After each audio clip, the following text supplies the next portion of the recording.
Rise Up See Red podcast, all about the Arizona Cardinals and the NFL, featuring insider and outsider perspectives. Enjoy the best hour of Cardinals talk on the web. Now here are your hosts, Jess Root and Seth Cox.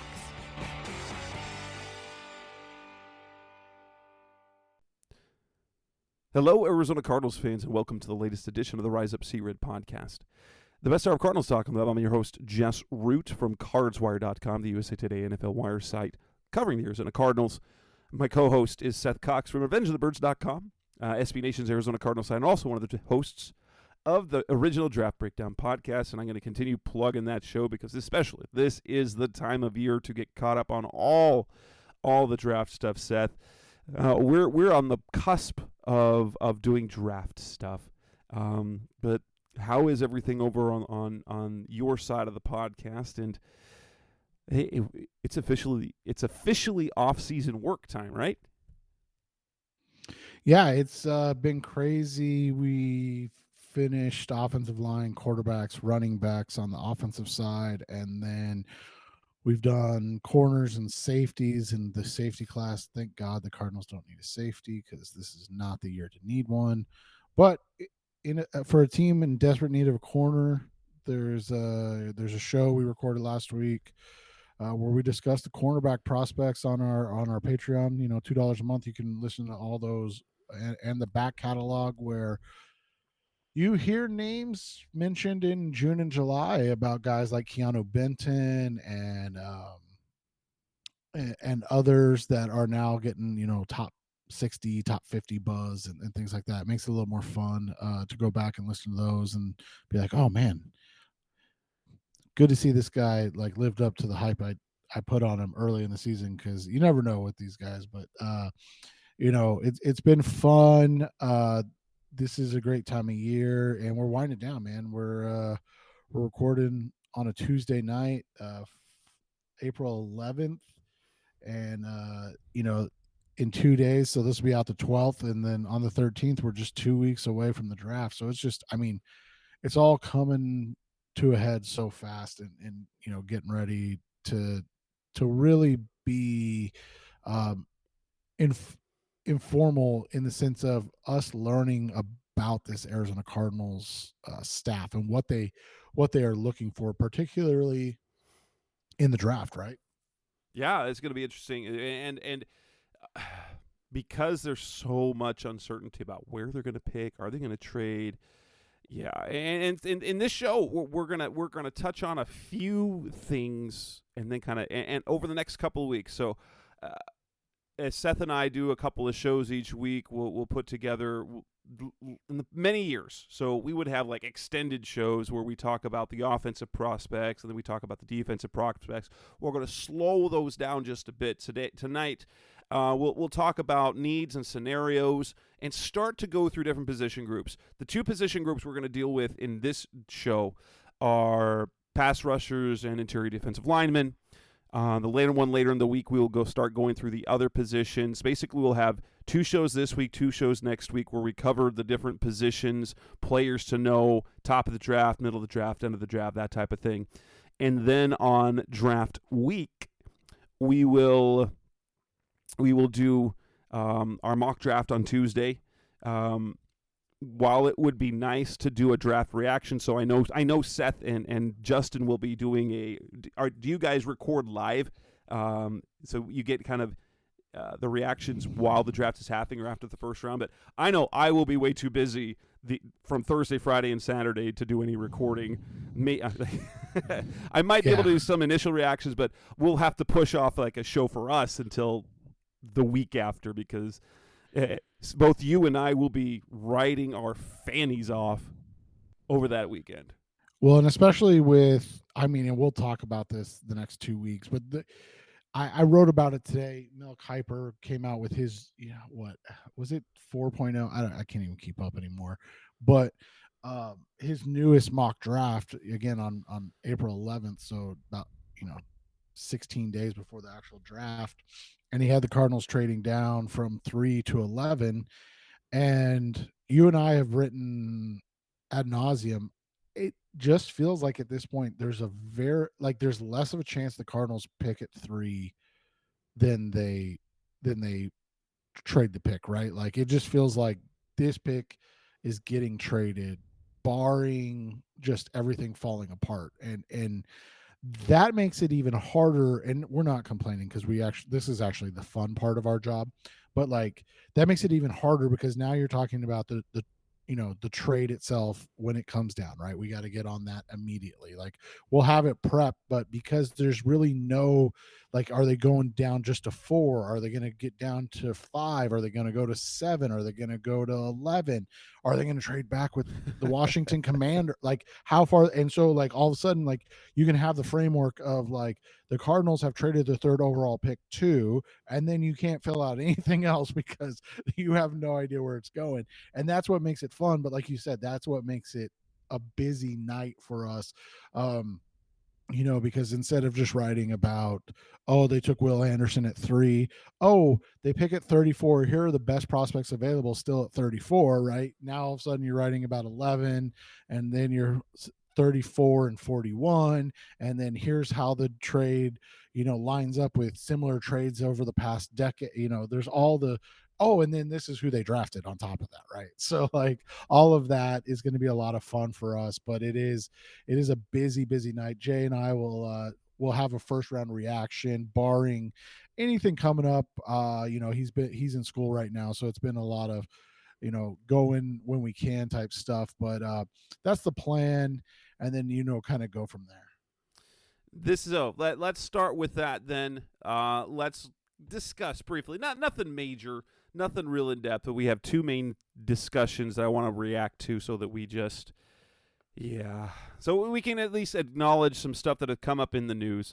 And one is, this is the fun stuff. Phase 1, the off-season program for the Cardinals officially began on Tuesday with workouts.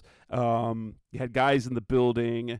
You had reporters taking photographers taking pictures, guys doing some drills, working in the weight room. Jonathan Gannon talked. I haven't found the audio of that yet, so I will yet listen to that. Zach Ertz talked, James Conner talked. Apparently, James Conner's as strong as ever. He's curling the way that Jonathan Gannon weighs, and Kyler Murray's in the building. Like this is the time of year where it should be just all happy, like all propaganda. It should just be all propaganda.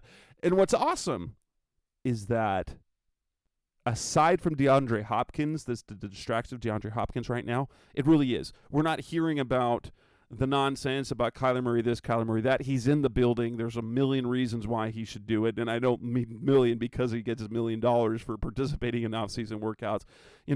There's no contract dispute. He's rehabbing an injury in-house. And of course, he has $1 million in a workout bonus that's tied into it. So if anyone doubted that he was going to be here in this offseason, y'all were crazy. That was last year's absence was a strategic one that we see from players time after time after time after time after time, including quarterbacks, when they are in a contract dispute. So it was a one-time thing. That got resolved. He's here and working. You mean he doesn't hate the organization? Maybe he hates the organization. I don't know about that, but well, I mean, to be fair, apparently everybody hates the organization at this point, right? Yeah. But yeah, I mean, it's like you said, it's great. I thought a lot of the questions and a lot of the answers coming from the media was pertinent today. They asked a lot of questions, obviously, about the NFLPA thing, because this is the first time on the record they could talk to players, right? Like this is the first time they were able to have these discussions and figure out kind of the player side of things, and that makes sense. I mean, obviously, there's been no interactions with the players. I mean, players are advised, as Jess and I can attest most of the time, that they're either to strategically decline interviews or they are asked to keep to certain topics, right? Yeah, so like when you interviewed Kelvin Beachum, they're probably going to tell you ahead of time, like, hey, please don't bring up the NFLPA thing. It's just not something he's and talk even about. And when I brought it up to him, he was real frank. He said, while that's nice, that's not the important thing. Like money, the dollars and cents matter. If you pay them the right amount, they'll go work out well. They'll go buy themselves. It's adequate. Like that's the thing, is that it was adequate.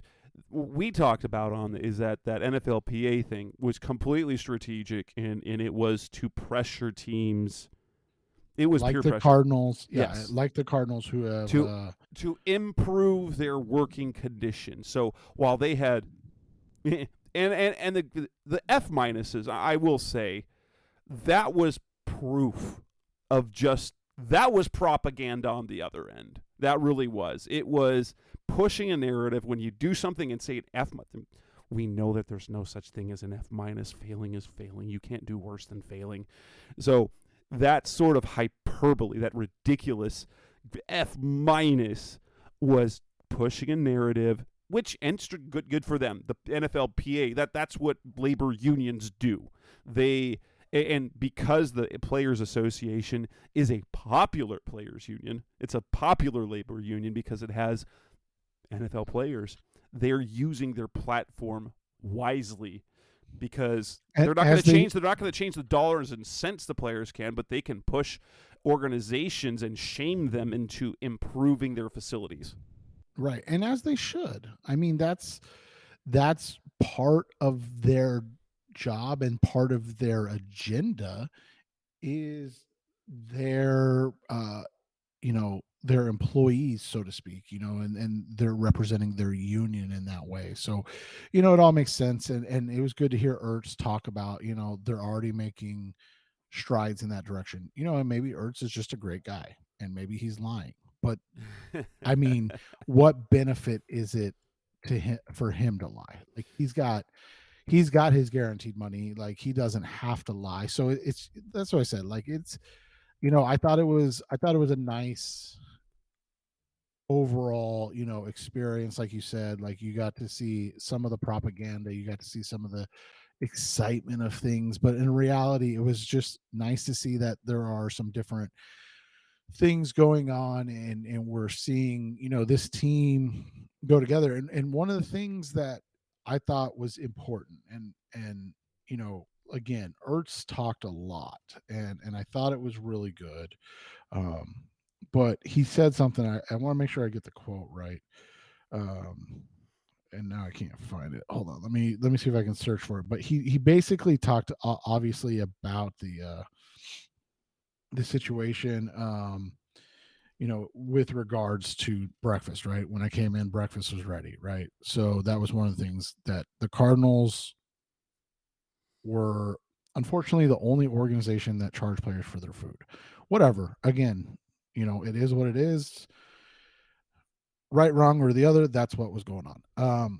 But this was big to me, and I think it says something. And this is, I think, where people were struggling with, like, the trainer getting fired, or and then Buddy Morris getting reassigned, right? Tight end Zach Ertz says that every person that Gannon has brought in from the staff has a shared vision of putting the players first. And it wasn't that those guys didn't put the players first. It wasn't that they weren't putting the players in a position to be successful, or putting the best foot forward for the players, or things like that. But their vision or their goals may not have all aligned with what the Cardinals as a whole were in that moment. And now it's, as corny as it sounds, everybody's kind of on the same page, right? Yeah, that's been a major thing for Gannon, is trying to get a consistent message, and not that Cliff wasn't doing the same thing, but also what Cliff was very open to was dialogue. So he approached things differently. Gannon's come in, he's got, this is what I want, and so I'm bringing in guys that have this same vision. And if you're not going to be the vision that have that same vision, and while there's going to be debate, ultimately it is his show. And I don't know if you guys are catching on to this, is that Gannon is making this his show, but saying that it's the player's show. But he really is setting it up so that it all comes on him, while Cliff had all of these different coaches, and he's like, I trust these guys, and so we will adapt, and we'll do this and that, and maybe that was part of the downfall of that, because he wanted to let players, again, just people be professional. He wanted people to be professional and to do their job well.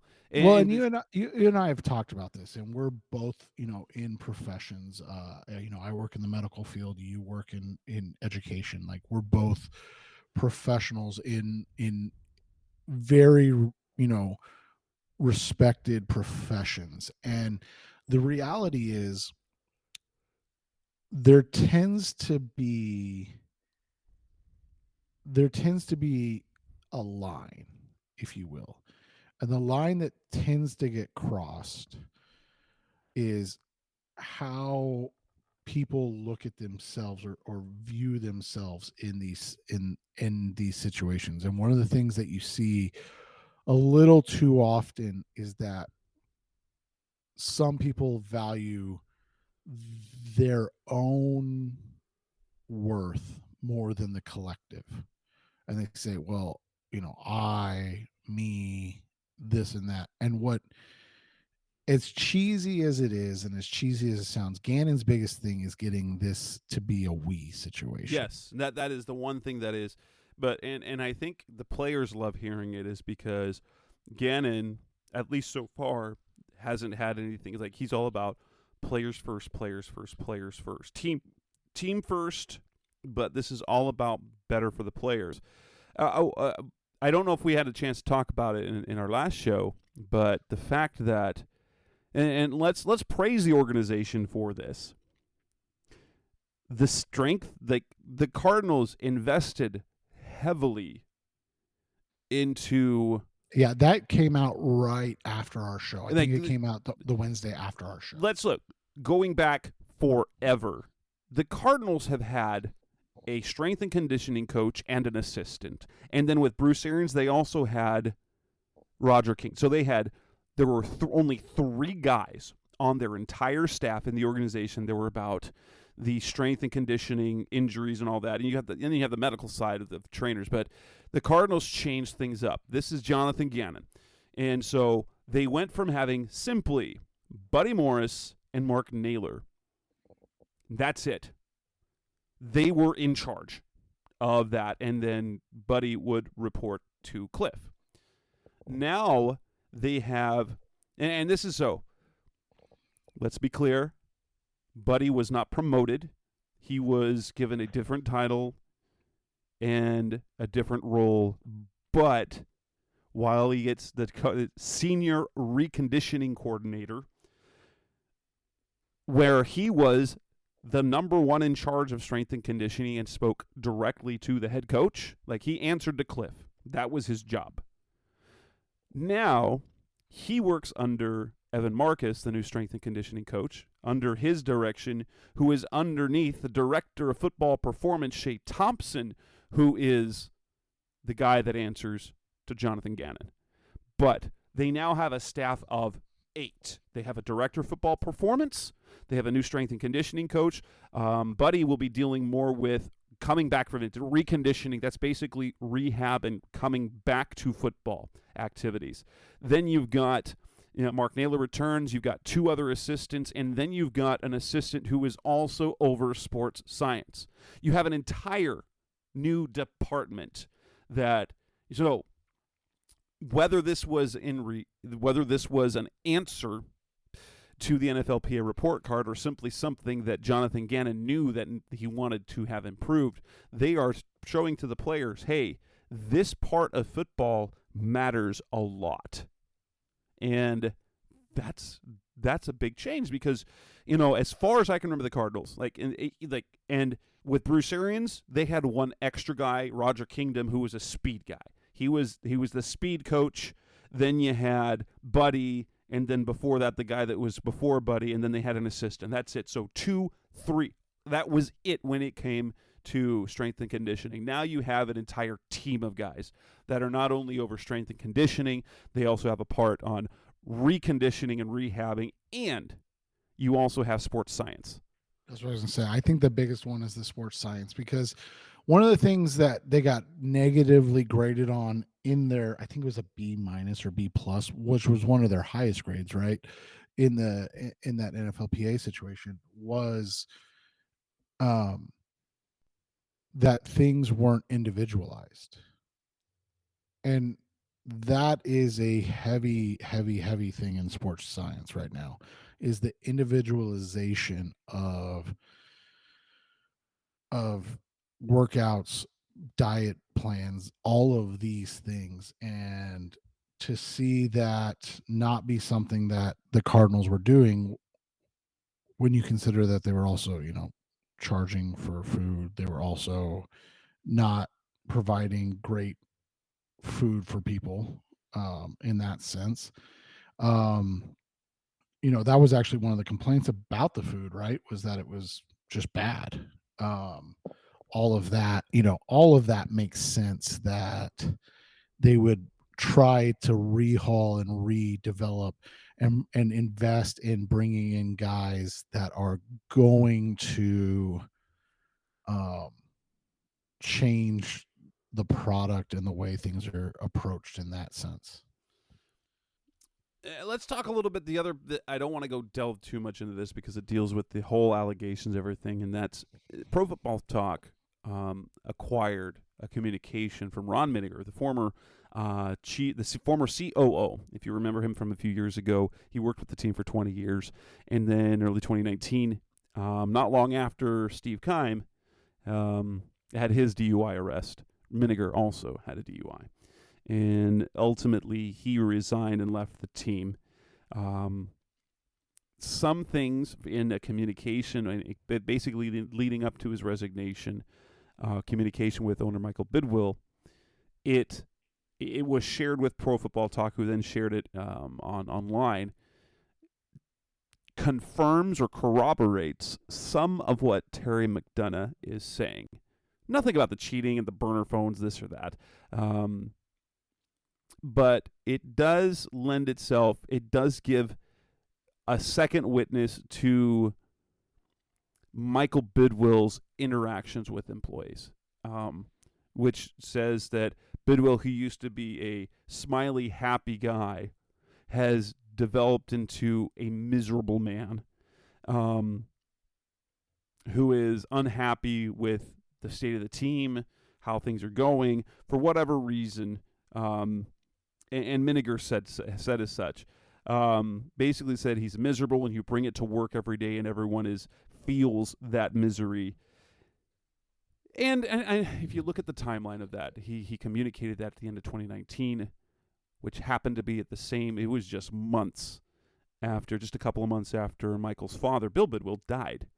And so between that, the personal life stuff, and having two of his most guys like Steve Keim and Ron Minegar, who had been with the organization for 20 years, to go out and publicly embarrass the franchise when Bidwill is the owner, on top of one thing we've known since Bidwill took over, he wants to win. And they haven't been able to sustain success. They just haven't been able to be the Patriots.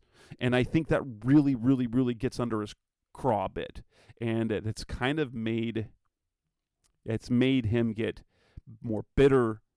But while it does corroborate things, the one thing for me that it doesn't do, it doesn't give us any proof as to any sort of actual misconduct. Yeah, and it's one of those situations for me where I think there's the reality that you had Keim, Minegar, Bidwill, and McDonough, who kind of were. So McDonough, who was flying off the rails in his personal life, Keim. But you had them. I mean, they were a group, and they were kind of boys, right? They enjoyed hanging out together. They enjoyed being able to go out and you know, like we said last week, enjoy their timeout. Let's say that. And now all of a sudden, you've got Steve Keim who gets a DUI. Then a year later, Ron Minegar gets a DUI, and it's like, and again, we're not condoning anything. I want that to be 100% understood, but I do think that there is a reality where there was disappointment from Bidwill, right? That this was his executive crew, who are also seemingly a lot of his friends, and and they let him down, right? In a situation where you were probably needing them more than ever, as you went from the most successful 3-year stretch. I mean, hell, the most successful 5-year stretch in franchise history, to obviously the disaster of 2018. And now things are going down the wrong path in 2019. And then, like you said, his dad passes away, and these guys aren't holding it together on their end as well. It just becomes, I don't want to excuse it or say okay or anything like that. It just becomes almost understandable that the way Minegar described him would be how Bidwill behaved. And now taking it out on your subordinates and your employees, and especially media folk, like like we heard last week from the one gentleman whose name is escaping me right now. um, it just, it's not acceptable, but it does start to paint the picture of what all was going on, right? Right, and what Minegar also had in his communication does suggest that it does line up with McDonough said. And one of the things is that they had the employee survey in 2019, and that Bidwill shut it down. Bidwill shut it down after hearing some of the feedback that people are in fear, things that blah blah blah blah blah, all that. However, the Cardinals made it a point to say that it was after that they changed things with the organization. They created the people division. They actually created a human resource, something they hadn't had in terms of that. And so, I in it seems to me that maybe both sides are true. That Bidwill shut it down, but not because he didn't want to change things, but when he's hearing overwhelming that he's the problem, how much more do you think he wanted to hear? Changes did happen organizationally. So it's hard to say that they completely ignored it. But while it lends itself that we have kind of corroboration that this employee survey, that they didn't lean into it, but rather he shut it down after a little bit. But that doesn't mean that change and improvements didn't come of it. Right. And, it's just one of those things you just have to look at. And I think my biggest issue in all of this has continuously been the Cardinals' response through their outside PR department, which is taking extraordinary measures, it feels like, to take some pot shots at former employees. And that's where my issue comes in, because it's like, look, I'm not saying ignore it. I'm not saying, don't respond to it, but like, to attack McDonough and now Minegar feels it just feels like they're trying too hard. Right. Like they're trying to justify the behavior.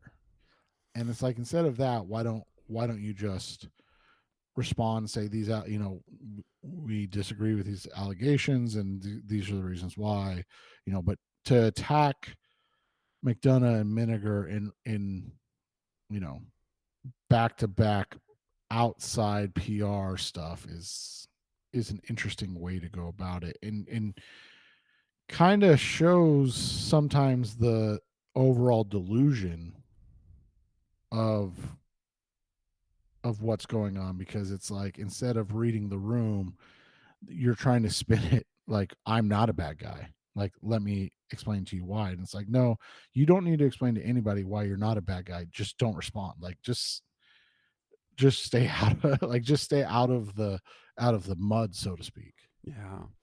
Coming up next on the Rise Up Sierra podcast, Best Our Cardinals Talk on the Web, we will delve into the draft. We are now officially at the draft portion of the podcast over the next couple of weeks. Let's discuss specifically the first round pick. That's coming next on Rise Up Sierra. We're back on the Rise Up Sierra podcast, Best Our Cardinals Talk on the Web. The Cardinals have the 3rd overall pick. We're going to use this segment to talk about who are the players, and specifically the type of the players we should and we like the Cardinals to consider, whether they pick 3rd overall, whether they trade back. Who should we zero in on for the 3rd pick? Who should we zero in on as possible selections if they trade back in round 1? Is it safe to say, staying in number 3, should we just say Will Anderson and call it done? That just kind of feels like that is if they were to pick, if they don't trade the pick and they stay at number 3 and they drafted someone else, I think we all would be collectively, what the hell? Right? Right. And I think that's the thing. I've said this on the podcast with Justin. I think it's one of those situations where I'm not sure that they want to draft Will Anderson. And what I mean by that is, I think that they have other guys that they prefer, but they also realize how good Will Anderson is, and what kind of, that would signal, so to speak, what probably send the wrong signal is probably the best way to say it. And so what they're doing is they're looking for that out, which is, hey, we traded down, to it's like they want other scenarios more than they want just Will Anderson. They don't want Will Anderson and less depth. They think, I'm guessing, if we're going to take from what we know about Steve Keim from before, because we don't know about Austin Fortin drafts yet, right, that perhaps Anderson is a touch high, is a significant enough but not too far ahead on their draft board than guys like, say, Christian Gonzalez, Tyree Wilson, blah, blah, blah, blah, blah, blah. And maybe perhaps that margin is not as great as we might think. And so the potential of having additional picks of guys that they have, say 15 through 50, are similarly graded. They would rather have more of those guys with a top pick that is a little bit under Anderson, but they can address multiple needs and still get quality play. Right. And, one of those things is, I think that they, like you said, they want more picks, but,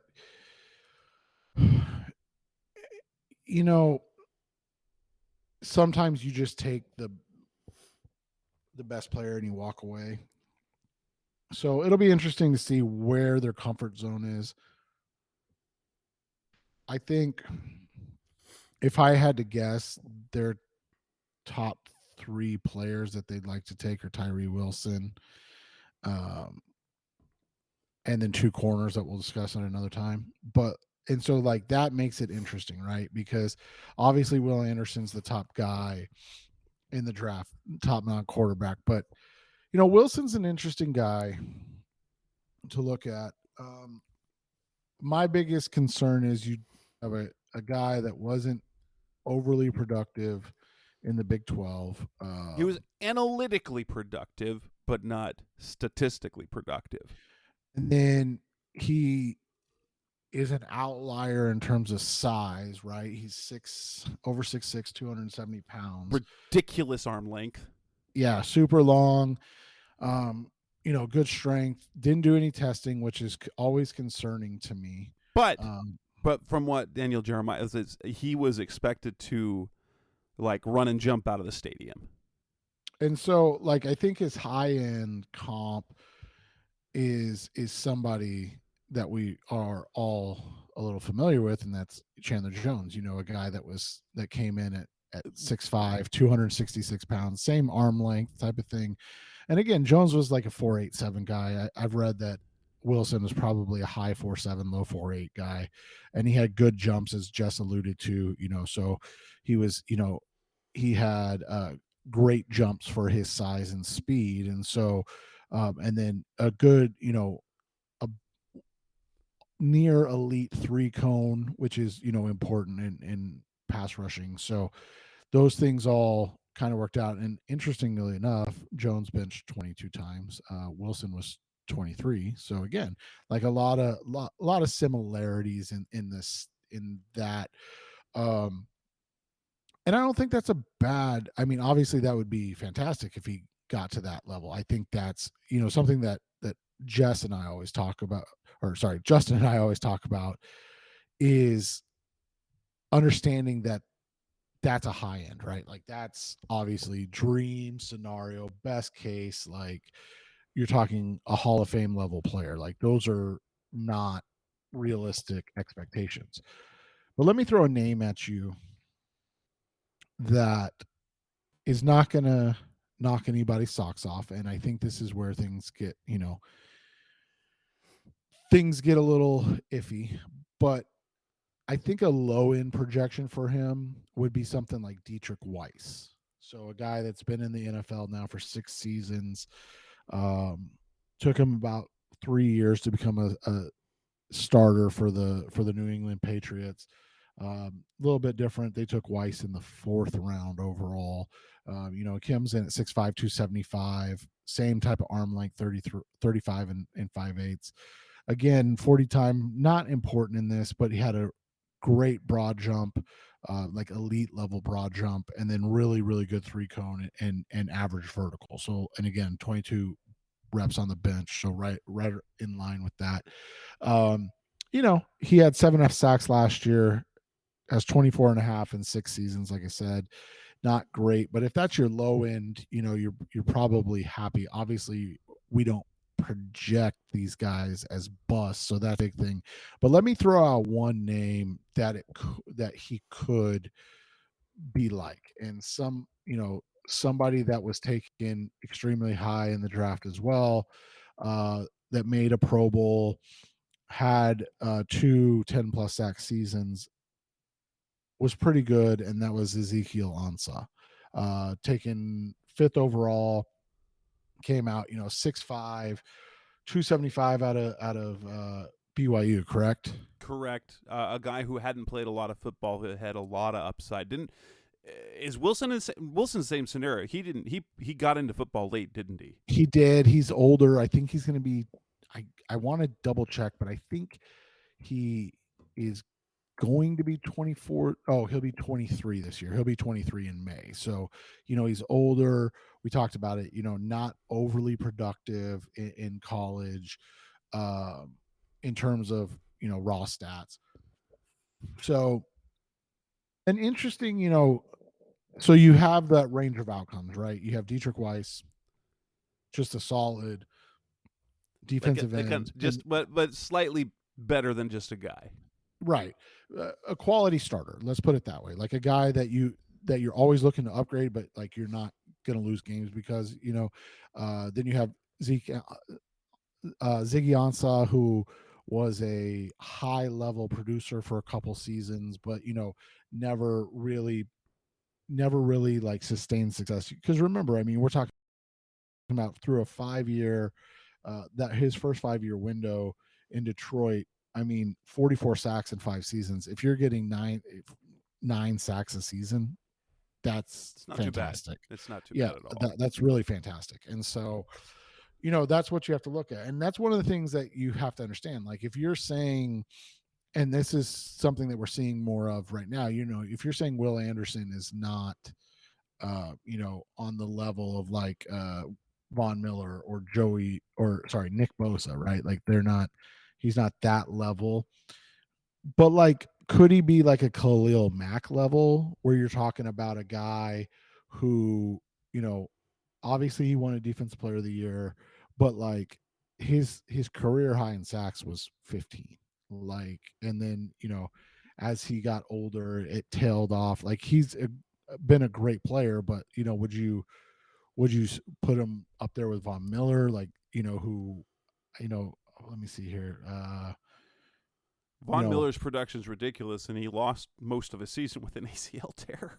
Right. And so, you look at it like, Von Miller versus Khalil Mack, like those are the decisions that face the Cardinals. Yeah, and so how far? So would you say that the dream scenario for them would be to pick up a pick and get Wilson?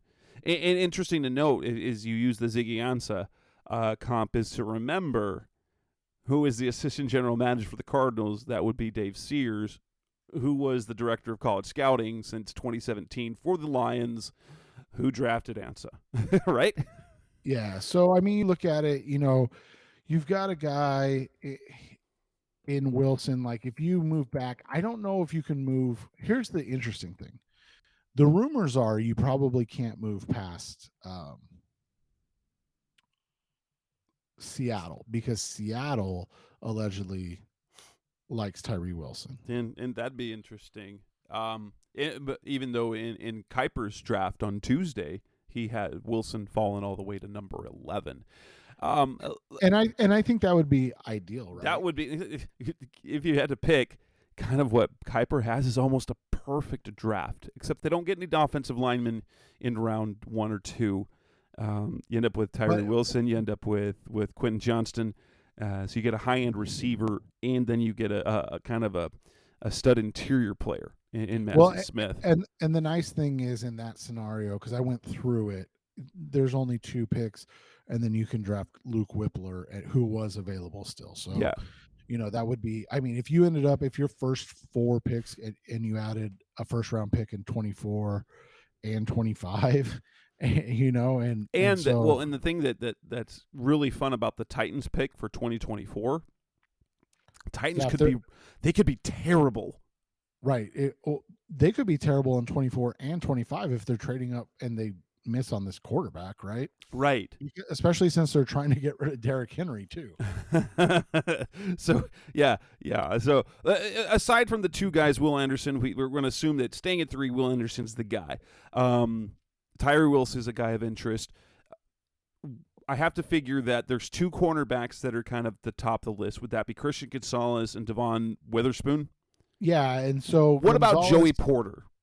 So I don't think Porter would be a guy they would take in the top, let's say 11. Okay. Right. So like Gonzalez is a super freak of nature. Gonzalez actually, so if this were the previous regime, you'd know he he is that guy. They love Pacific Northwest super athletic guys. You know that with the Keim front office, Gonzalez is a lock there. Witherspoon's interesting because of the tape that he has as well. Right, and Witherspoon's interesting because he's a guy that is incredibly physical. He plays to and through the ball. He tested as an adequate enough athlete. He's not an elite athlete by any means, where Gonzalez is like, again, a super freak. Like Marco Wilson plus tape. Right. And so, you look at Gonzalez, like you're talking about a guy that comps well to, like Patrick Surtain, who's been an all-pro. He comps well. Uh, there was another guy that Justin and I brought up. Now it's escaping my head, but like there's a lot of like high end comps that look good for Christian Gonzalez. Um, and then Witherspoon is a guy, again, not a bad player in his own right. I think Justin and I had him as our corner 4 in this draft. Um, he's a guy that I think, Analytics love him. yeah, I think the high end production in this year is what really set people off, because he did not have a great first 2 seasons, right? Like his first couple of seasons at Illinois were not what you would call like elite. Like you wouldn't look at him and be like, oh, this is a guy that's going to go top 10. But I think the fact that he is so physical, he is the kind of guy that, uh, Monty or Jonathan Gannon will revel in, having a guy is that physical. The hard part is that, and Justin and I talked about this on the Patreon. So I recommend that, because we had a really long conversation about this. Because Witherspoon, one of the crazy things about Witherspoon is you actually get concerned about his physicality because of how slight he is, right? Listed at 5'11", 180. Um, he is not a guy that's, but he's a guy that loves to bring the thunder, that loves to come up and hit, Like and the is Cardinals struck gold with Buda Baker. right. Can you strike gold again with the same sort of mentality with the big strong body? Right. And so it's interesting, like I was talking about, you look at his, his completion percentage in 2020s, almost 70%, gave up 4 touchdowns. In 2021, he 59%. So a nice drop. And that's what you want to see, right? That's what we always talk about, in terms of production, not like outlier seasons. And 1 touchdowns, no interceptions. And then this year, 35% with 3 interceptions. Um, you know, he's a guy that could struggle in his first season because he is overly physical. And so that's one of the things that, you have to watch, and I don't want to say be concerned with, because I think that's an overly uh you know big thing to care about. But it's one of those things that you do worry about, is that he is going to be a guy that is overly physical, that gets called for a lot of penalties early in his career. uh I think he's going to be a nice player. I think this season really put him on the radar as being a potential uh breakout type of guy. And I think when you look at it, he's a guy that would fit again if they traded into that 7 to 11 range. If he was, if he got there, I would prefer Gonzalez, but I wouldn't hate Witherspoon there. Again, another guy that'll turn 23 this year, just to like understand the slight difference. And you're talking Gonzalez is younger, bigger, more athletic. But you look at it, like we said, good name, good guy to see. Other positions of note, I'm guessing Jalen Carter's probably going to be in the mix if you get closer to 11, if he's on the board. I honestly, like, I have no feel for Carter. It almost feels like he's been guaranteed, and we have to understand his well, he's not meeting with anyone outside of the top 10. Right. That's what I was gonna say. His agent is Drew Rosenhaus, so you have to take everything with all the salt, right? like you just have to take it for what it is, because you don't know. You can never really tell. That being said, you've got a guy that is, that again, like Wilson, lacks productivity on the field, but shows up as a disruptive player, I've said Justin and I's biggest concern with him has always been the lack of snaps. Like, he's a guy that just didn't play a ton of snaps, and that's always a concern, man. Like, It's we've going to talked take time for him to be a big time player if he's used to playing 40% of the snaps. right, and it's something we talked about with like Quentin Williams, right? And Justin and I have talked about this with a lot of interior defensive linemen.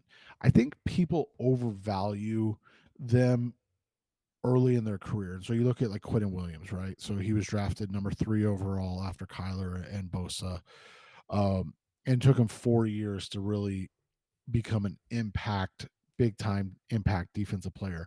And this was the first year that he played. He played 690 snaps this year, 65%. That's career high. And so like Carter was not as productive. I don't think he's the same athletically. And so you still have a little more projection to do because we don't have testing numbers. We don't have anything like that. But, you look at it like it's crazy, man. 287 snaps in 2020, 396 snaps in 2021, and 392 snaps in 2022. Now you go to Quentin Williams just so we can understand. So 392 or 396 last year in 2021 was the most snaps Carter played in his career. As a rookie, Quentin Williams played 511 snaps. So we're asking for, another 125, 30 snaps on top of that. So, you average that out 17 games as opposed to the 14 games that Carter played. So he's going to have to play, additional snaps in each game and then play more snaps overall. It's not that it's not doable. It's just that he hasn't done it. And so that's, the biggest thing. Like you look at like a Brian Breesy, right?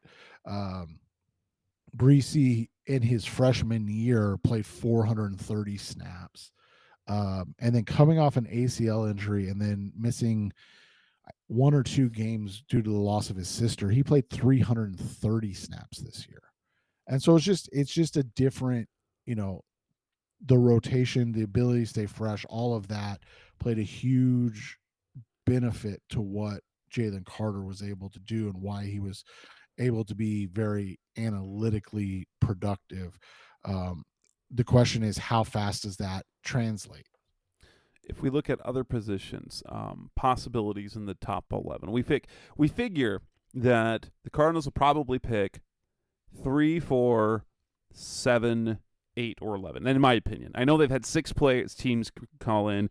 I don't think they'll trade back with Washington. I just can't see that. That's a long. It is, and I don't think that they would trade with the Seahawks. Honestly, I think it's possible, but I doubt it. I mean, obviously, there's no guarantees, even with a guarantee, but I think they'd have to be guaranteed that they were coming up to get a quarterback. Yeah. Like, I think they would be like, look, only, and like, again, you can't guarantee. I guess you can guarantee that if you take the player and then trade him, but then like you run the risk of them being like, nope, not happening, right? So, yeah. So it just like you said, I think it's tough. too risky making the trade in a decision. Moving to 4 makes sense. I don't think Detroit's going to be in the mix. Mate, they could, but I don't think so. So the Raiders, the Falcons, the Titans. The Titans' names keep coming up. And plus with the relationship with Austin Ford. So that I think that's kind of a sleeper pick. Daniel Jeremiah mentioned before. Kuiper had him in their mock today. And so you kind of think that. Does it feel like it's going to be a pass rusher, a cornerback, or an offensive lineman, and that's about it? And, honestly, trading back to 11, it takes you out. So, I mean, if we look at the consensus mock draft, and again, I recommend this site. They follow us. They're very nice people. They pay us nothing, and I'm not complaining. I'm just stating like we have no affiliation, but we use NFL mock draft database religiously on our podcast because it just gives you kind of like a consensus, right? Like kind of an idea. And so you look at 11 and names that are off the board, obviously quarterbacks, but Will Anderson, Jalen Carter, Tyree Wilson, Devin Witherspoon, Christian Gonzalez, Peter Skoronski, Lucas Van Ness. All right. So out of the guys we talked about, they're all gone. So all of a sudden it becomes they've met with Paris Johnson for a top 30 visit. Okay. Broderick Thomas. Broderick Jones, that is. Yeah, another. And Broderick Jones may be the most intriguing offensive line prospect in this draft. I mean, you're talking about a guy that is just a hyper athlete, untapped potential, could end up being a great fit. And we've talked about the re-signing of Kelvin, right? It doesn't preclude them from drafting a guy. Right. The name that would be great, and I don't know if he gets past 9 and the Chicago Bears. So then there becomes a question. All right, you trade back to 11. Would you trade up to 9 and give up, a fourth or a, 4th round pick to go get Peter Skoronski and get a guy that is potentially the next Zach Martin, right? And all of a sudden you've got kind of that elite guard in a run heavy offense. Like, you've got your Joel Bitonio from what they had in Cleveland, right? You've got your Isaac Seumalo, who they had in Philly. Like, you've got that type of guy. I think those are all fair questions. Everybody else, I mean, I think they could draft like Jackson Smith and Jigba. I think he would be a nice fit, but they have got to have traded DeAndre before they do that, right? Like, they can't draft Jackson Smith and Jigba and have then roster. Then that tanks any potential value. Then everyone knows, you got to trade him. You got to trade him. So yeah. What about like a Kalijah Cansey? Do you feel like that would be too high for him? I've seen projections for him anywhere from top 10 to 2nd round, which is weird. But I think people are going to, ultimately,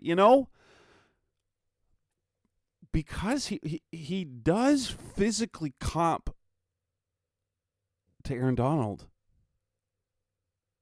And like size, speed, athletic. He didn't have the high-end production, but his production was still good. So Cansey still might be a top 15 guy that you wouldn't regret. And honestly, production-wise, isn't he seemed to be more of a sure thing than even Jalen Carter?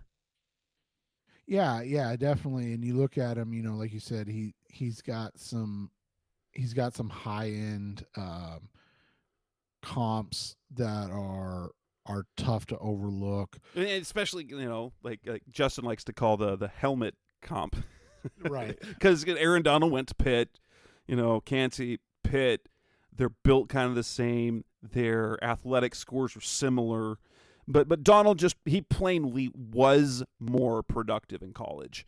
And now, how did Cansey? Was he at the Senior Bowl? I'll have to. I don't know that. Well, I don't think he was. No, because he was a junior. Okay, so that's it. Because if I remember, Aaron Donald, he was a senior, wasn't he? Because Aaron Donald blew up everything. He was big at the Senior Bowl, big at the Combine, and it shouldn't have been at that point. It shouldn't have been any surprise how great he was because he was the talk of the offseason. Cansey, I you could sell me on that. Any other offensive? So, Broderick Jones. Pete Skoronski could be in that range. Paris Johnson. What about how Darnell Wright? If you listen to our O-line podcast, Sully thinks he's going to be the best guy. Well, he's like, you look at the games that he's had against the best pass rushers, and he just stonewalls them all. Right, and we talked about it. Like, if you're projected, if your projected ability or like your projected career is Roger Saffold, that's a win. I know a lot of people want to have like higher, right? But like if you're able to Once get they a moved Saffold to guard, he was great. yeah, and he had good years at tackle too. I mean, he was a guy that was productive. He was a two-time Pro Bowler. He, one-time second team All Pro. Um, I think he was miscast as a left tackle and then had to move into guard, right? Correct. And so like you look at it from that perspective and like you're saying, but here's the thing, man. Roger Saffold, and this is where people get like everything kind of junked up in their head. Roger Saffold has started 173 games in his career. If you draft a guy, and by the way, for the Rams, he started right 111 games in in 9 seasons. So like this is a guy, and he was injured one season, missed 11 games. This is a guy like if you get that type of production out of a pick, that is massive. Like that's just massive. It's high end comp. It's one of those that you just don't really bring up because it's just not like it's just one of those that it's probably unattainable, but like he does have some similar comps to like Jason Peters. And obviously that's, Please don't do yeah. right. That's just like a He's like unicorn. was Like he that's Jason Peters, Trent Williams kind of thing, but right. And so you don't, again, that's just not realistic, not something you think about. But like if you get a Roger Saffold level player at pick 14 and he's a guy that starts 173 games for you, and I mean think about that, that's literally 10 years of games.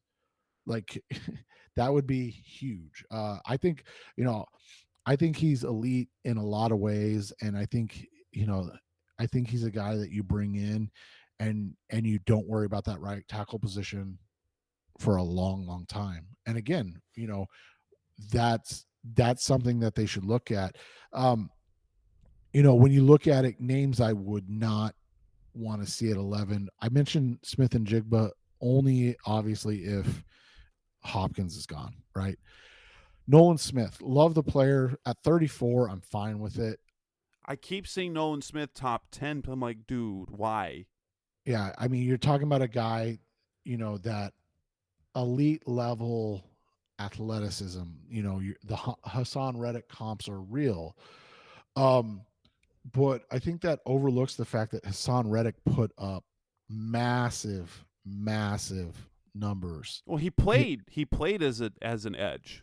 right. Well, and Smith did as well, but he was kind of a run guy.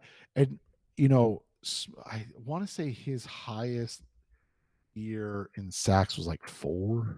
I could be wrong. I'm double check 4.5. So I was right. And Reddick was a guy, he went from 1 to 2 to 5 to 9.5, right? Like this is a guy, and 22.5 tackles for loss. Like I like Smith. I think he's a good player. I just wouldn't, like I said, 11. Like Smith's career high tackles for loss is 8. It's just it's not something I would do there. I mentioned Joey Porter Jr. 11 just too high. He's a guy that I mean, his high end comp's great, right? Richard Sherman, but Richard Sherman went in the 5th round for a reason, Right. right? Although isn't Porter a much like aside from like the side like the but speed and length. Yeah, he's a more athletic Richard Sherman, right? Yeah, his high end comp for me came out to oh goodness, who's the guy that everybody thought the Cardinals was going to sign from Philly?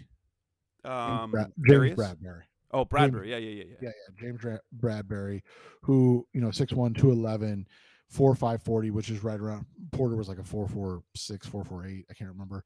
Good jumps, but big physical corner. That's kind of what Porter profiles as well. I think that would be interesting. But again, Bradbury went in the third round. You're talking about Carter at 11, or Porter, excuse me, at 11. I wouldn't mess with Miles Murphy. We mentioned Cansey. I like Cansey. I wouldn't mess with Miles Murphy. Realistically, that's probably like all the names that you might see if they go down to 11. Things get off the rails if they go down to 16, or even I've seen somebody mention the Vikings. By the way, Stop it. if they traded down to 23, wouldn't the Vikings have to give them like every pick this year, and then like Probably. It's crazy talk. and they don't have a second round pick? Yeah, that wouldn't be that would be absurd. Like, yeah, no, that would remind me too much of The Terrell Suggs, Calvin. yes, where you do Calvin Pace and Brian Johnson. Please don't do that. Well, and the crazy thing is this, like, okay, and again, like, I don't think it's gonna happen, but you trade down to 23. All right. So you get 23 and 87 this year. So then you get their 1 and 2 next year, and then you have to get their 1 and 25. Like, you would have to. Right. Absolutely. Absolutely. There's no way around that. Because they don't have a 2 this year. So like it's tough, man. It's tough to see that happening. But if they did go down to 23, then all bets are off, because like one, Then you it's can just hard, pick anybody, whatever. right? Well, and it's just like we said, it's hard to project that far down. All of a sudden you're like, oh, is John Michael Schmitz, on the table, right? Because okay, well, you may not see, you may not even see like Brian Breesy or those guys available. So like, who's on the table at that point? So yeah, it's just a matter of how far they trade down. But I think, you mentioned, the names that are intriguing. If they get to 11, I think that they're really hoping that Christian Gonzalez gets to 11. That's a tough Gonna one be to tough see. to do. That is, but they have, like I said, they have some really good options. Lucas Van Ness is a player we didn't even really talk about. Has a comp to a guy you and I love, Preston Smith. Yes, Preston Smith, who should have always been the Cardinal. And, and then you've got, you mentioned it, Broderick Jones, great tackle prospect, really intriguing. Darnell Wright, Kalijah Cansey, all those guys, at 11 could be in play, and makes it, intriguing. But I really think that they want to stay in the range where they can end up with Tyree Wilson, Devin Witherspoon, or Christian Gonzalez if they move back. Which, like you said, that basically is 4, 6, 7. Coming up next on the Rise Up See Red podcast, the best of our Cardinals talk on the web. Let's start talking about position groups. First up, the pass rush. We've already talked about a couple. Who are other guys to know later on the draft? That's coming up next on Rise Up See Red. We're back on the Rise Up See Red podcast, the best of our Cardinals talk on the web. Let's talk about the edge defenders, the pass rushers in the draft. Okay, we've already talked about Will Anderson. We talked about Tyree Wilson, and even a little bit about Nolan Smith. Who are the guys to be?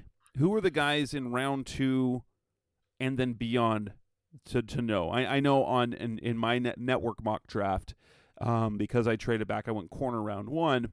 A guy that came up for me was Keon White. Thinking about, like, we know the Cardinals like Tyree Wilson.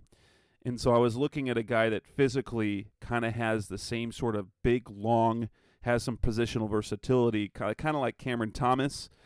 Long arms, some production. Who are some guys in the round 2 range? Is Keon White one of those guys? And who are other guys who are worth a look in round 2? And then some guys that are worth throwing your names out there later on in the draft. Yeah, I think White's a really good name to know, because you mentioned it. He's more in that mold with like Tyree Wilson, but obviously a day 2 type of guy. He has some similar like ability to like a Stephon Tuitt, remember, who was a really nice player for the Steelers forever, right? I don't remember how many.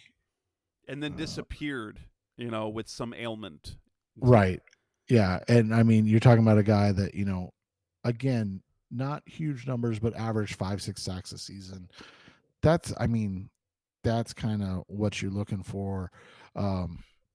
He, especially on day 2, right? Like, everybody wants a 12 to 15 sack a year guy. Well, those are hard to find. That's why that's why it's so difficult. So yeah, White's a guy that I like. on day 2, I think he could be a fit in their base defense, especially with what they're looking to do from a physicality standpoint, right? Like you're talking about a guy uh, who improved every season, um, really good against the run, getting better as a pass rusher as he's learning more. I believe he started at Old Dominion as a tight end. So we're not talking about a guy that was, forever a pass rusher, right? Like a guy that is still learning and still growing as a player in that sense. Those are always good things to me. I like White if you could get him at 34. Will McDonald, a slightly undersized guy. Um, Allegedly was really sick, had like 103 fever, and then went out sub 6'4", sub 240, good wingspan, good arm length, had a good vert and a great broad jump. Didn't run, obviously makes sense. um, why he didn't, obviously being sick. He he projects athletically similar to like an Arnold Ebiketie, who we liked coming out last year, right? And I think went in the second round, did he not? If I remember correctly, I could be wrong about that. Or like a Drake Jackson, who went in the second round to the 49ers. A nice player, a good fit. But he's one of those guys that's more in the Hassan Reddick role, right? So like, are they looking for those guys, or are they? And I don't mean this in this way, but are they trying to avoid them, right? Like, are they like, hey, we've got Myjai Sanders, and Myjai Sanders isn't a reason you don't draft um, Will Anderson, but like, if you're like, oh, it's okay, we have this guy, that's a guy, that could be why. Um, the big guy out of Northwestern, out of Tawami Abadori, he's a really interesting one because he's such an athletic freak of nature, but like, where does he fit? We've talked about him. Um, he's similar to the guy, the page Adalius Thomas, um, Patriots had. The question It's an old becomes, name. right, it really is, but he came in, he was kind of utilized in the same way, kind of all over the place. Is he a guy that, that the Cardinals would be, and I don't want this to sound negative when I say it, but like smart enough to use, you know what I'm saying? Like, would they be able to get the most? Because he's not a true interior guy. Um, while he has elite athleticism, he didn't work a ton on the edge. So, like, are they comfortable, moving him around and putting him in a spot to be successful?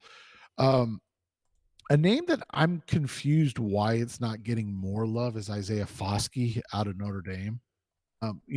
It's always really interesting when guys are long-term starters, highly productive at big places, and kind of just, I don't want to say get ignored, but like, don't get a ton of love. I mean, you look at Foskey, 4.5 sacks his sophomore year, 10 sacks his junior year, 10.5 sacks this year as a senior. Athletically, he profiles out similar to like Marcus Davenport when he was coming out of UTSA and was a first round pick. Um, I mean, I'm just really surprised that he's not getting more love, because I think he'd be a nice fit as a base defensive end for a team like the Cardinals, and just what he brings. It's kind of weird that he's, not even really talked about or mentioned among this group. Um, A player and that production-wise that I'm super intrigued about, and I won't. But if you, Tuli Pulotu out of USC, his production came out of nowhere, but they had him listed. He leaned down this last year, didn't he? He's kind of like what Cameron Thomas. He was playing interior, and then leaned down like 25 pounds, and then 13.5 sacks, 22 tackles for loss, weighing in at about 260. yeah, and This past year. he came in. He's really oddly built because he's sub 6'4", 6'3" and a quarter, 266 pounds. But we've been talking about the guy's arm lengths, right? And he's got like baby arms, 32 and a quarter inch Okay. arms. And so that's what the question becomes with him is like, where does he line up? Because as you said, like he was, I don't want to say just guy, like he was a good player. But yeah, like where does he fit? Ironically, that's like one of his top comps is Cam Thomas. Um, and so that'll be interesting to see. Did he test at USC? I didn't really notice if he did or not I at their pro day. believe he did. Yeah, he did test. Let's see. He got NFL bloodlines, which is also good, right? People like that. But yeah, I mean, he's an interesting prospect. Like that'll be the big thing for him. Is like, he more round 3? I would assume he's going to go in round 3. So kind I think of like that's Cam Thomas, right? right. Yeah, because there's just too many unknowns with him. Another name that's really intriguing is that doesn't get talked about a ton, but is a guy that I wonder, as the process goes on, if people are going to look back and kind of wonder what they were missing or why they didn't like it, is a guy from Louisville, Yaya Diaby. He came in at 6'3", over 260 pounds. He ran a 4.540, had a 37-inch vert and a 120-inch broad jump. Like really, really good numbers. Tested similar to like Boy Maffey, who came out last year, right, out of Michigan, that a lot of people liked, or sorry, Minnesota. And then again, tested similar to like Josh Pascal, who I believe the Lions took in the 2nd round, if I remember right. So Diaby's a guy that I've seen like projected in the 4th round, and like his high end profile is something like Robert Quinn. And so you look at it like, is this a guy you can take on early day 3 and really start to get a guy on day 3 that's really interesting. The 263 is what's impressive because they listed him at 255, and like I said, the big thing with these guys is you want to just see them grow. He went from 3 tackles for loss, 1.5 sacks last year to 14 and 9 this year. Good. And that's why I said, if you can get him in the 4th round, that would be interesting. And then, defensive linemen. Would you say that's the biggest need on this team right now? Arguably. So it's coming next on our podcast, Special Cardinals talking. Let's talk about the interior defenders. Who are the guys to know? That's coming next on Rise Up, See Red. We're back on the Rise Up, See Red podcast, Special Cardinals talking about. We've talked about Jalen Carter. We talked about Kalijah Cansey. But in a little bit about Brian Breesy. Defensive linemen, defensive tackles, the guys who can replace J.J. Watt, Zach Allen, those guys. Who are the guys to know kind of day 2 and beyond? We mentioned him earlier, Mazi Smith. Dude is just a freak of nature. There's videos. He didn't do anything at the combine other than bench, but there are videos of him working out at Michigan, and you're just like, this dude's not human. Like, this is a guy that really projects to be a very solid interior defender. On day 2, if the Cardinals go offensive line or corner, or shoot, even if they went edge and they kind of semi doubled down with a young guy in Smith as an interior defensive lineman, you're not going to see me bat an eye, because this is a guy that has the chance to be special with what he brings. I'm really intrigued to see how where he goes, because I've seen him projected top 20. I've seen him projected in the 40s. I do think we have to mention that there was a off the field incident that I think it was illegal weapons possession that was kind of taken care of, basically. Like, I don't know what all came out of it, so that could be the big, red flag, if you will. But yeah, he's a guy, Mazzy He, Smith. he had a felony weapons charge, Okay, and it was and he pled guilty to a misdemeanor charge. that's what it was. They pled it down. Okay, so I mean, what did Deion Sanders say the other day? I mean, I'm not going to repeat it, but you know, So you look at it, he's just a. I mean, this dude is a freaking monster. Um, you can line him up interior and kind of just go with it. I think he's going to be fantastic. After Smith, one of my favorite guys, and I've talked about him literally since the beginning of the season, Keanu Benton out of Wisconsin. Again, this guy, I think, really surprised a lot of people with his ability. Um, Coming into the season, or going through the season, just under 6'4", 309 pounds.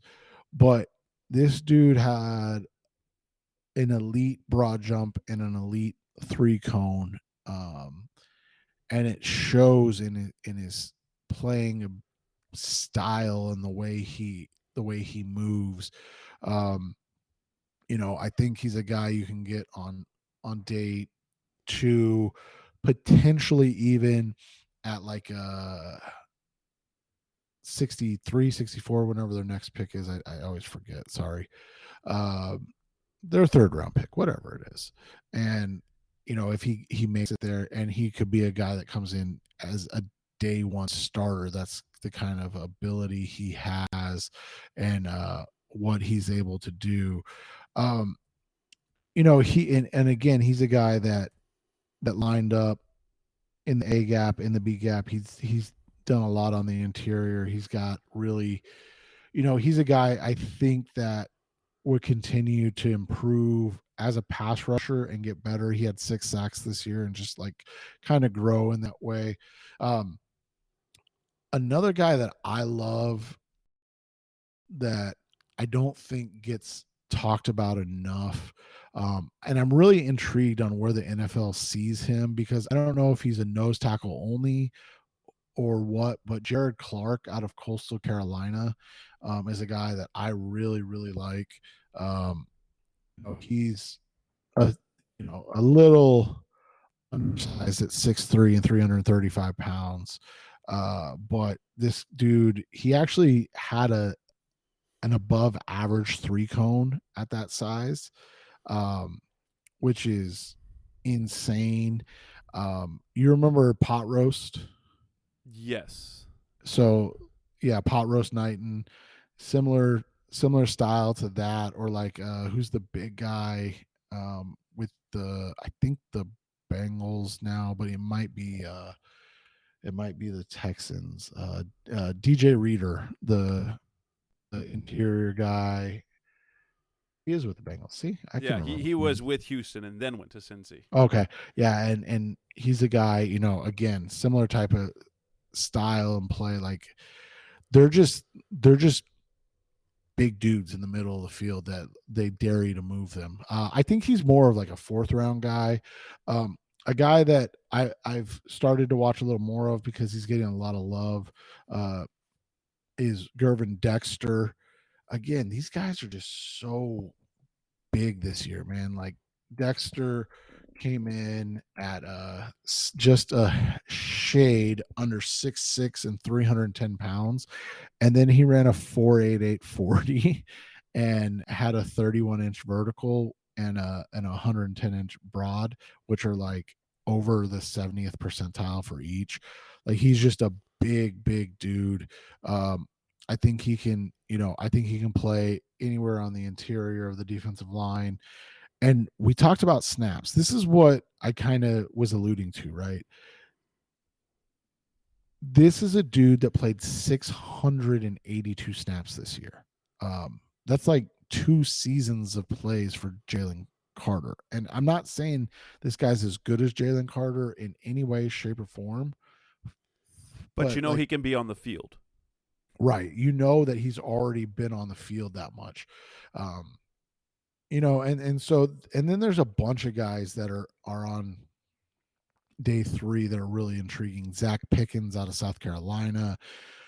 Mike Morris out of Michigan is a guy that I think with his just super bad athleticism, people have kind of written off, because he came in at 6'5", 275, and he didn't really test well at all.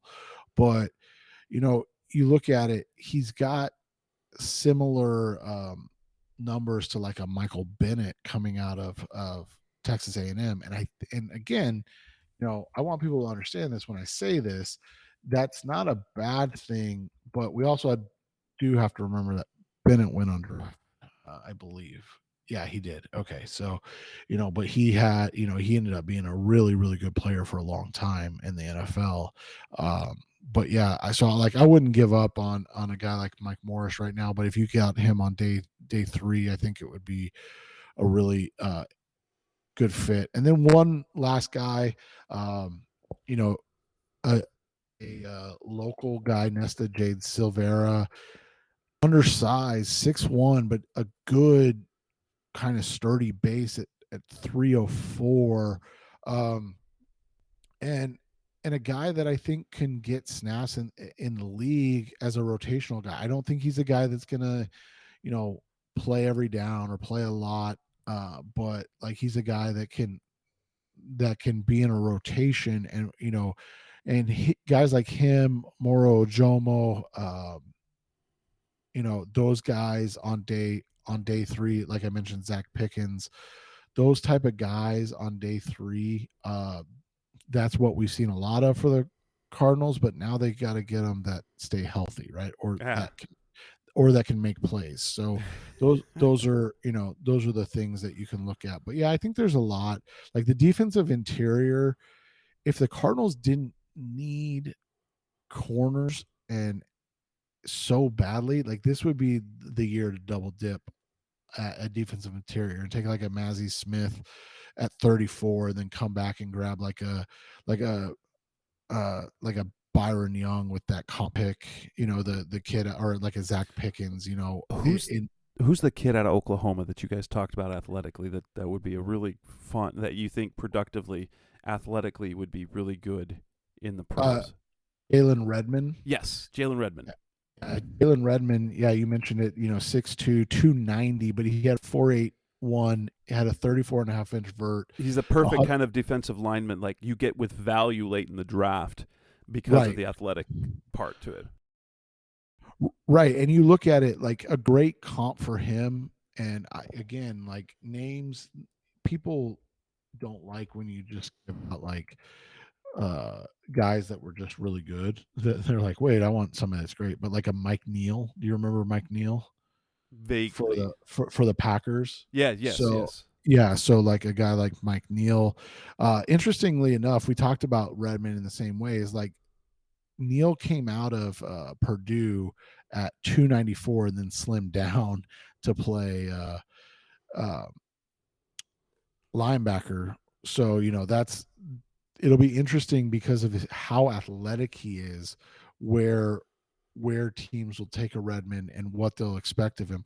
Another guy that, and 1st-round guy, so it makes it, I think he went in the 1st round. I could be wrong, but yeah, he did. Luis Castillo out of Northwestern. Again, just a really solid interior guy. But like, the high-end comps for Redmond are really, really good. It's just, you would have liked to have seen a little bit more production for a guy that was that athletic coming out. And with that, we will wrap up this edition of the Rise Up Sea Red podcast, the best hour of Cardinals talk on the web. This time was more like an hour and a half, kind of like our older shows. We'll be back again later in the week talking more positions. The next 3 shows, we're going to, unless there's stuff to talk about, we'll delve into each position group. probably talking more defensive players coming up on the next show this week. That's Seth Cox. I'm Jess Reed. This is Rise Up Sea Red Podcast. Thanks, as always, for listening. Thanks for listening to the latest edition of the Rise Up Sea Red Podcast. Listen to previous episodes and subscribe to the show on Apple Podcasts, Stitcher Radio, Audioboom, or many other podcast platforms so shows are delivered directly to your mobile device. Please give the show a 5-star rating and always support the sponsors who support the show. We'll be back soon for the best hour of Cardinals talk on the web. Rise up Red Sea, be Red Sea Red, and of course, Rise Up Sea Red.